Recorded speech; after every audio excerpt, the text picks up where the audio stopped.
Sumainyo ang Panginoon.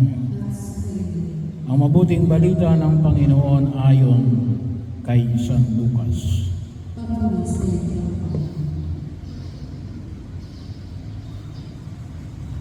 Noong panahon yun ng Panginoon ay humirang pa ng 72. Pinauna niya sila ng dala-dalawa sa bawat bayan at buok na pagtunguhan niya. Sinabi niya sa kanila, "Sagana ang aanihin, ngunit kakaunti ang manggagawa. Idalangin ninyo sa may-ari na magpadala siya ng mga manggagawa sa kanyang bukirin. Kumayo kayo, sinusugo kayong parang mga kordero sa gitna ng mga asong kubat. Huwag kayong magdala ng lukbutan, supot at panyapak. Huwag na kayong titigil sa daan upang makipagbadian kanino man. Pagpasok ninyo sa alinmang bahay, sabihin muna ninyo, mag-ari nawa sa kapayapaan ang bahay na ito. Kung maibigin sa kapayapaan ang nakatira roon, sa kanila ang kapayapaan. Ngunit kung hindi sila magkakamit nito.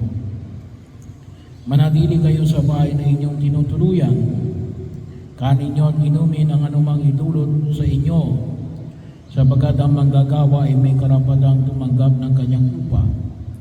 Huwag kayong magpapalipat-lipat ng bahay. Kapag tinanggap kayo sa alinmang bayan, kanin ninyong anumang hiyain sa inyo. Paggalingin ninyo ang may sakit doon at sabihin sa bayan, nalalapit ng paghahari ng Diyos sa inyo. Ngunit sa alinmang bayang hindi tumanggap sa inyo, lumabas kayo sa mga lansangan ito, sabihin ninyo, pati ang alikabok dito na dumigin sa aming mga paa ay pinapagpag namin bilang babala sa inyo. Ngunit pakatandaan ninyo na nalapit na sa inyo ang paghahari ng Diyos.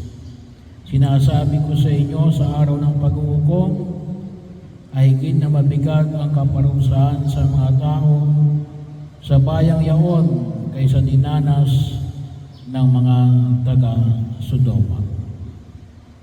Ang mabuting balita ng Panginoon.